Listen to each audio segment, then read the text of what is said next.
you very much, Mr. McDonald and audience, for your involvement. First and foremost, I'd like to address a few of the facts and quote that Mr. McDonald brought up. If you go to the sources of the facts are very important. Here's a source for you that's impeccable. The California State Board of Equalization, nonpartisan, elected to collect sales taxes and to administer them and to be above board as far as partisan politics goes. The Board of Equalization says that all the taxes put together that oil companies pay to drill for 1 barrel of oil out of Texas, if you add all the taxes, pipeline tax, Texas sales taxes, etc., the ones you mentioned, $14.33 to drill for a barrel of oil in Texas. In California, you have all the taxes together, including no severance tax, and a low property tax, by the way, because of Prop 13, unlike in Texas and other states. $4.22 compared to $14.32. Now you tell me who's paying more. Why are the oil companies paying a lot more in Texas, so Texas students can get their college education, and we can't? They're not paying their fair share. I mean, the oil companies are great people. They're helping us get around in our cars. I would like the day when we can get around in electric cars, and maybe hybrid cars to begin with, and other kinds of future technology.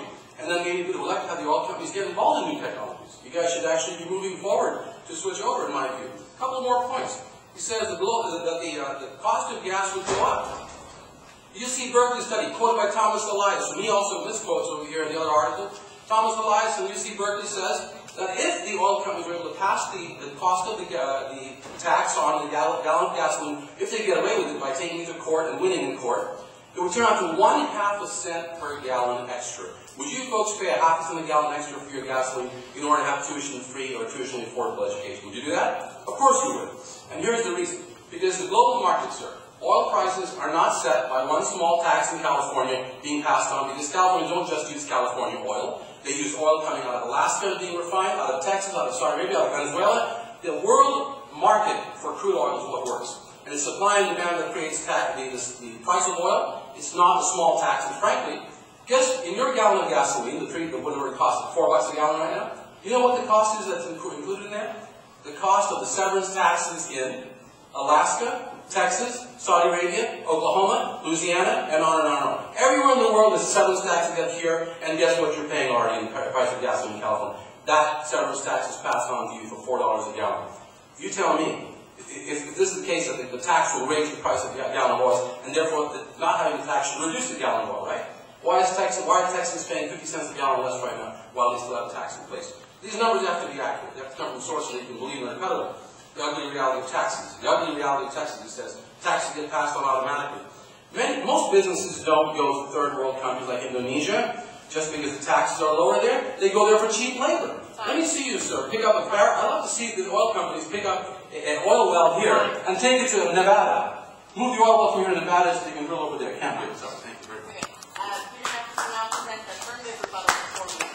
This is a continuation of my cross-examination, and that is the gentleman, Mr. McDonald, talks about, if we have this tax put in place here, it'll reduce the drilling for oil, it'll increase the cost of oil. The fact is, when businesses get taxed, he says, in California, they pick up and go somewhere else. We know, we study this more carefully, more objectively, that most businesses that go to cheaper labor states or third world or global south countries are going there not for lower taxes, they're going there for lower labor costs. And frankly, I'd like to see an oil company pick up an oil well in California and refuse to make $23 billion. By the way, the profits that Chevron made last year, Chevron doubled its third quarter profits to $7 billion, and they made $29 billion in profits last year, Chevron. I would love to see Chevron pick up all its oil wells from here, take them to Nevada, and have people there pay them less to drill for oil, and pay a lower tax in Nevada for oil. Can they pick up the oil wells? It's not like General Motors to pick up their factory and go to Mexico, right? It's not the same thing, sir. Thank you for bringing it out anyway. New technology invented. We see the beautiful commercials on TV where they show all these incredibly new ways of drilling for oil. 10 different tentacles going out and reaching out for oil underground, rather than just one drill. One drill, but 10 different tentacles going to 10 different oil deposits. And frankly, the most recent invention, the oil company which actually reduced their costs tremendously, increased their profits, is the ability to look through the earth and find oil. A transparent earth now. They've done that. That was the LA Times article about how the oil companies are going to town with getting more and more oil, finding how to take it out of shale and stones and rocks. They have the technology. We think they're wonderful to invent this technology, but guess who gave them the technology? students who went to engineering schools, petroleum engineering schools. Who's going to pay for those students' tuitions?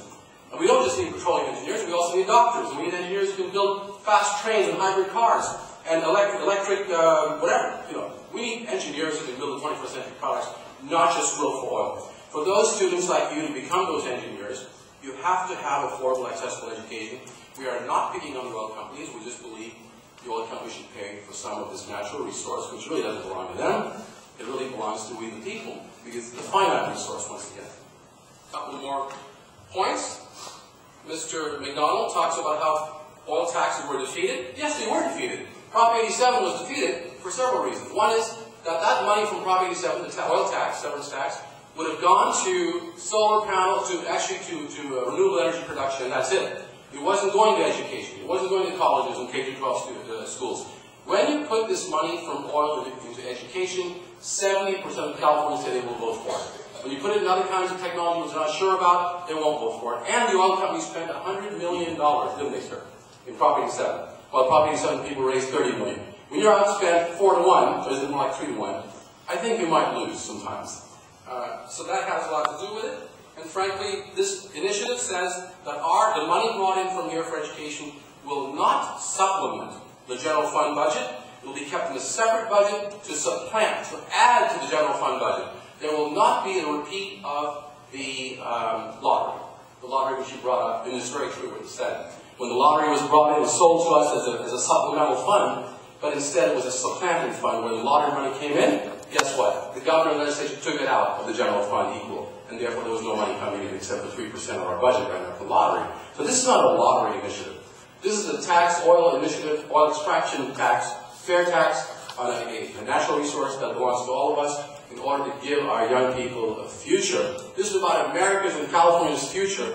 Other countries are having tuition-free education everywhere in the Western industrial world except here. The French students pay no tuition. We paid no tuition in the 60s and 70s. The German students pay no tuition, and they're creating incredible products that we need right here in our own society. Yes, thank you very much.